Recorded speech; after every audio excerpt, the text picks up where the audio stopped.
मैं 83 से काम कर रहा हूँ। मैं जो आंकड़े जो एप्लीकेशन लिखता हूँ उसको गवर्नमेंट भी मानती है, मैं सही लगाता हूँ। मुझे ये बोला गया, प्रूफ के साथ लिखते हैं। प्रूफ के साथ लिखता हूँ। उसके बाद मैं पहलवान जी के साथ रक्षा मंत्री के पास चला गया। रक्षा मंत्री के पास चला गया तो 24 को रक्षा मंत्री, 26 तारीख को शाम को मेरे पास फोन आता है कपिल जी का। मैं जी कहूँगा, मैं बुरा नहीं बोलूँगा। मेरे को गालियाँ दी, तुम जाट नहीं हो, आँख में धोखा किया है, ये किया वो किया, मतलब मेरे को बड़ा बदतर। अब आप जंतर मंतर पर आगे ठीक नहीं होगा। देखो जब मैं 76 का हूँ, हाथ पैर कांपते हैं, कोई हाथ उठा दे, डरना नहीं हूँ। मैं पुलिस केस नहीं करना चाहता, मैं लड़ाई झगड़े में नहीं चलना। मेरा पहला मोटो है टोटल ऑफ फौजी एक हूँ। मतलब आपको जंतर मंतर पे आगे तो ठीक नहीं होगा, मतलब आपको धमकी मिली? बिल्कुल, कपिल ने दिया, मेरे पास फ़ोन की डिटेल है, तारीख है 26 तारीख। जय हिंद, जय भारत। और आप सभी का स्वागत करूंगा आपके अपने चैनल CCN न्यूज़ 24 के अंदर। मेरा नाम है दिनेश गर्ग जैन, कड़वे सवालों वाला। और धर्म सिंह सोरान जी मेरे साथ हैं, पूर्व सैनिक हैं। और धन्यवाद दूंगा आपके जज्बे को कि इस उम्र के अंदर भी आप लगातार सैनिकों की हक की आवाज़ के लिए बुलंद तरीके से आवाज़ उठाते रहते हैं। और सिर्फ आवाज़ ही नहीं उठाते, बाकायदा सरकार तक उस लेटर तक को भी पहुंचाते हैं जिसके अंदर पूरी विसंगतियां छापी जाती हैं। और 2 लेटर हैं मेरे हाथ में। एक ये लेटर आप देख रहे होंगे, पूरे दस्तावेज हैं। और पूरे, वैसे तो लेटर बहुत सारे हैं यहाँ पर, और एक लेटर यहाँ पर ये है। इसके अंदर कुछ अधिकारियों ने किस तरह से विसंगतियां करी हैं, धोखाधड़ी करी है, उसके ऊपर चर्चा है। और इस लेटर के अंदर OROP को 1 के लेकर के किस तरह से इनके साथ धोखा हुआ है पूर्व सैनिकों के साथ, उसकी बात रखी गई है। और दोनों ही लेटर जो हैं भाई साहब अभी रक्षा मंत्री तक खुद अपने हाथों से पहुंचा के आए हैं। और आपको धन्यवाद दूंगा, आप लगातार लड़ाई लड़ते रहते हैं। आज की एक मीटिंग थी, वो भी मैं आपको बता दूं कि आप सबको पता है हालांकि कि जो दिल्ली वेटरन्स हैं उसकी ओर से एक मीटिंग बुलाई गई थी किस तरह से। और मीटिंग का उद्देश्य था कि हम सभी संगठन किस तरह से एक होकर के OROP की लड़ाई लड़ सकते हैं। और उसके अंदर अहम भूमिका भाई साहब की भी रही थी। सबसे पहले जय हिंद जय भारत सर। जय हिंद जय भारत। किस तरह से आप आज की मीटिंग को देख रहे थे? आज जो मीटिंग हुई थी, इस मीटिंग में 43 संस्थाएं आई थी।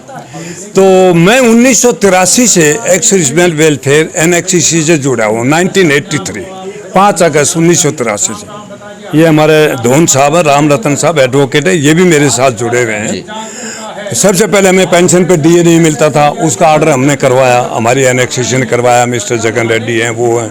उसके बाद 2 फैमिली पेंशन का करवाया, फिर डिसेबिलिटी के बहुत से जजमेंट आपको पहले बताए थे मैंने, वो करवाए। हाँ, वो हमें तजुर्बा था। तो आज सबसे पहले जब मैं रक्षा मंत्री जी से मेरी मीटिंग हुई, खुल की बात करता हूँ, मैं जब भी आता हूँ, मैं इंदिरा गांधी जी से मिला हूँ, राजीव गांधी से पर्सनली दोस्ती थी, बहुत मैंने फैसला करवाए हैं। मैं अटल बिहारी वाजपेयी से भी मिला हूँ। तो सबसे पहले मैंने कहा कि हम संस्था सारे एक नहीं होंगी, हमारा समाधान नहीं होगा। एक तो ये था, मैंने प्रस्ताव रखा, सारे एक हो, किसी तरीके से एक करो। उस प्रस्ताव को कमेटी ने मंजूर किया। मंजूर करके वे 5 या 7 आदमियों की कमेटी बनाएंगे, उसमें मेरे को भी रखा है। उसके बाद मैंने अर्जुन सिंह राठौड़ से बात करी, उन्होंने भी हाँ भरी है। हम पूरी ये कोशिश करेंगे कि किसी भी तरीके से तालमेल हो जाए। मांग एक ही है, समस्या एक है, ये सारे एक हो जाएंगे तो समाधान हो जाएगा, नहीं तो सरकार नहीं सुनेगी। ठीक है। दूसरी चीज़, इस गवर्नमेंट के पास हमारे कुछ भाइयों से, चाहे मेरे से भी गलती हो सकती है, स्टार्टिंग में कुछ गलतियां हुई हैं, अफसरों को गालियां देना, गलौज देना, ये हाई लेवल पर रिपोर्ट पूछी हुई है, उससे वो नाराज भी है। अब वहाँ से कोई गाली गलौज नहीं देता, जंतर मंतर से वह कोई दुर्व्यवहार भी नहीं करता। अब सुधार भी कर लिया है, लेकिन डैमेज तो हो गया, सरकार की नज़रों में तो आ गया। फिर एक सरकार की नज़रों में ये सारे फौजी एक नहीं है। वीर बहादुर साहब अलग हैं, ये जंतर मंतर में बैठे ये अलग हैं, कपिल फौजी, ये पहलवान अलग हैं, NXCC अलग है। तो ये गलतफहमी को दूर करने के लिए सारे आदमी एक होकर लड़ेंगे। जिस दिन एक हो जाएंगे, एक झाड़ू वाली बात है, एक तिनका है, कोई नहीं पूछेगा, तोड़ के फेंक देगा, झाड़ू इकट्ठा हो जाएगा तो सारा कचरा साफ हो जाता है। यही एक चीज़ है। आज मैं खुश हूँ, सबसे पहले प्रस्ताव रखा, लोगों ने सपोर्ट करी, अर्जुन सिंह से भी बातचीत करी, अर्जुन सिंह ने हाँ भी भरी है। आगे भी हम कोशिश करेंगे, आपका भी बड़ा सहयोग है, आपकी दिल की भावना खाली पत्रकारिता का नहीं है, आप मन से चाहते हैं ये सारे फौजी एक हो जाएं तो इनका समाधान हो जाए, ये आपका भी विचार है, ये मैंने ये अंदाज़ा लगा। जी जी। अब मैं बात करूंगा साहब कि आपने रक्षा मंत्री जी से मुलाकात करी और उनको लेटर भी दिए हैं। सबसे पहले इसी को ले लेते हैं कि जिसके अंदर आपने OROP 1 को लेकर के विसंगतियों के ऊपर चर्चा करी है। कि मैं भी एक चीज़ आपको बता दूं कि अभी तक भी सही मायने में मुझे भी ऐसा लगता है कि शायद जो लोग OROP को लेकर के लड़ाई लड़ रहे हैं, शायद उनको भी अभी OROP की विसंगति एक्चुअल में कहाँ है वो नहीं पता है। हर संगठन अपने अपने हिसाब से ज्ञापन बना रहा है, हर संगठन अपने अपने हिसाब से ज्ञापन बनाकर रक्षा मंत्री जी तक पहुंचा भी रहा है, लेकिन कंफ्यूजन फिर सरकार में बनती है कि ये लोग पहले तो संगठन एक नहीं है, इनकी मांग जो है वो OROP को लेकर ये लोग खुद इनको जानकारी नहीं है। अभी ये देखिए जो दस्तावेज मेरे हाथ में हैं वो भाई साहब ने अभी रक्षा मंत्री जी तक पहुंचाए हैं और इसके अंदर OROP 1 को लेकर के चर्चा की गई है। किस तरह से आंकड़े हैं, कहाँ विसंगति है, एक बार चाहूंगा मैं सैनिक भाइयों को वो आप बताएं। सबसे पहले तो आपने जंतर मंतर पर देखा होगा, हैंड बिल और पोस्टर लगे हुए हैं। मैं बोलना नहीं चाहता था, मैंने अकेले में समझाया कि एक मिस्टर दीवान सिंह है, इज़ वेरी इंटेलिजेंट, उनको नॉलेज है। OROP 2 के बारे में दीवान सिंह ने बनाया मेमोरेंडम, OROP के बारे में 1 के बारे में मैंने बनाया जी। वहाँ पोस्टर पर लिख दिया अगर 281 फौजियों की पेंशन होती है और अफसरों को 281 दिया है, मतलब जवान JCOs को 257 दिया है, 2.57, अफसरों को 2.81 दिया है। आज तक 2.81 किसी फौजी अफसर को पेंशन नहीं दी गई। मतलब वो जंतर मंतर पे गलत लिखा है, बिल्कुल आंकड़े गलत हैं, हमने बोला भी है ये आंकड़े गलत हैं। वो बोले बोलो मत, वो दबाव पड़ेगा तो मिल जाएगा, मैं ऐसे नहीं होता, ये आंकड़े गलत हैं। 281 आज तक किसी को नहीं मिला। मैं सुप्रीम कोर्ट में मुकदमे 6 लड़ा हूँ, एक 96 बाद वहाँ 50% डिफिकल्टी हमें नहीं दी, मैं सुप्रीम कोर्ट से ऑर्डर ले आया हूँ। ऑफिसर का 281 का ऑर्डर होता है तो मैं सुप्रीम कोर्ट से जिस दिन ऑर्डर किया उसी दिन जजमेंट ला देता, मैं आपको बिड़ते बिड़ते जजमेंट मिलता, ऐसा हो ही नहीं सकता। उसके बाद वो बोला कि 73 से पहले रिटायर्ड वालों को 70% पेंशन मिलती है। आज तक किसी को 70% का कोई रूल और प्रावधान नहीं है, उसका प्रूफ देना, वो कोई प्रूफ नहीं है। हमें बोला प्रूफ डॉक्यूमेंट लाओ, लेटर नहीं है। 83 से हम घूम कर है, कोई नहीं मिला। उसके बाद बोला डिसेबिलिटी पेंशन 1.5 लाख 2 लाख मिल रहा है। नहीं, मैं आपको अब डिसेबिलिटी का बताता हूँ। एक छोटी सा मेरा सवाल और है ये दिखाने से पहले, आप लगातार जंतर मंतर पे आते रहे थे, अचानक से गायब हो गए, ऐसा क्यों? देखो मैं एक पहला आदमी हूँ, किसी ग्रुप में नहीं हूँ। मैं जंतर मंतर वालों के साथ भी हूँ, मैं वीर बहादुर के साथ भी हूँ, मैं पहलवान के साथ भी हूँ, NXCC का जनरल सेक्रेटरी हूँ।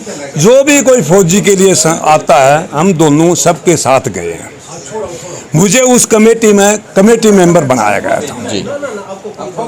कमेटी मेंबर बनाया गया, तब मैंने बोला कि देखो आपका ये आंकड़े गलत हैं, 281 गलत है, ये आपका 70% गलत है, ये इतना डिस्पटी वाले। मेरे खिलाफ वीडियो डाला, क्यों? धर्म सिंह सोरान आते हैं, एक बुजुर्ग आदमी हैं, नॉलेज नहीं है, बढ़िया हैं, अच्छे हैं, बैग ले घूमते हैं, ये 281 का उनको नॉलेज नहीं है, उनको ज्ञान बढ़ाना चाहिए। मैं नहीं कहता ये हम स्पेशलिस्ट, लेकिन मैं 83 से काम कर रहा हूँ। मैं जो आंकड़े जो एप्लीकेशन लिखता हूँ उसको गवर्नमेंट भी मानती है, मैं सही लगाता हूँ। मुझे ये बोला गया, प्रूफ के साथ लिखते हैं, प्रूफ के साथ लिखता हूँ।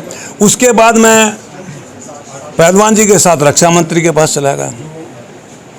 रक्षा मंत्री के पास चला गया तो 24 को रक्षा मंत्री, 26 तारीख को शाम को मेरे पास फ़ोन आता है कपिल जी का, मैं जी कहूँगा, मैं बुरा नहीं बोलूँगा।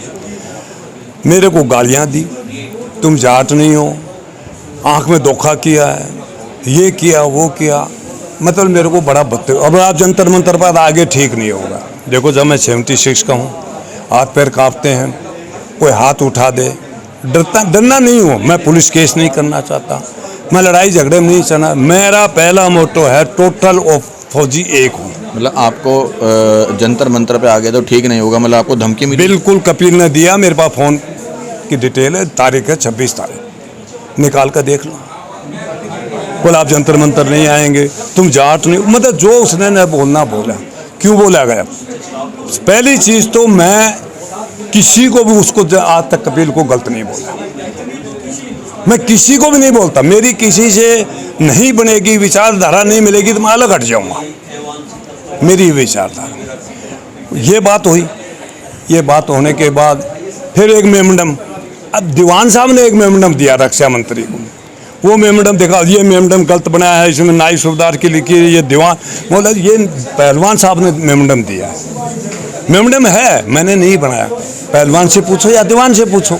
मेरे मेमोरेंडम के बारे में पूछना, जो मैंने दिया उसके बारे में पूछो आप। तुमको लिखना नहीं आता, ना तुमको अंग्रेजी आती, ना तुमको हिंदी आती, तो है भी क्या चीज़? उनको कुछ नहीं आता, वो है ये वो। मैंने साहब आना जाना बंद कर दिया। पहला कारण ये था, और मैं डरता भी नहीं था। 26 को मेरी टेलीफोन पर बात हुई, 26 को रात को मेरी वाइफ हॉस्पिटल में एडमिट हो गई है और परसों आई है, ज़्यादा बीमार थी। अब कैसी तबीयत है उनकी? ठीक है। तो मैं अपनी पत्नी को देखूं साहब, इन झगड़ों में पड़ूं। दूसरी चीज़, हम सरकार से 1 रैंक 1 पेंशन के लिए लड़ें या आपसी में लड़ें? आपसे मिला। मैं आपसी में लड़ने वाला नहीं, मैं बुजुर्ग आदमी हूँ, मेरे साथ नहीं। ठीक है। वो तो मोबाइल पे ये भी बोल दिया, मैंने पहलवान को भगा दिया। कोई भी संस्था में साहब कोई गलती करता है तो डिसिप्लिनरी कमेटी होती है, उसमें जांच होती है, उसको कारण बताओ, नोटिस दिया जाए, उसको हटा दो। मैंने भगा दिया, आप कौन भगाने वाले? फिर इंडियन आर्मी में नौकरी करी है, फौज में ऐसा नहीं होता। वीडियो आते हैं उनके, मैं फौज में था, मैं MA LLB होगा, मुझे नहीं मालूम स्वभाव MA LLB का है या नहीं है। मैं क्यों बोलूं जिसके बारे में नहीं जानता हूं। वहाँ का पैसा गड़बड़ होते के बारे में लोग बताते हैं। देखो, जब कोई भी संस्था चलाओ, मैं चलाओ, वो चलाओ, खर्चा तो होगा। लेकिन मेरा ये कहना है, कोई भी संस्था चलाती, चंदा काटती तो हिसाब रखो। भाई इतना चंदा आया, ये चाय का लगा, ये पानी का लगा, ये टेंट का लगा, ये व्हीकल का लगा, वो रखना चाहिए। मैंने वो सवाल भी नहीं किया। उसके बाद भी बदतमीजी करना मेरे से सहन नहीं हुआ।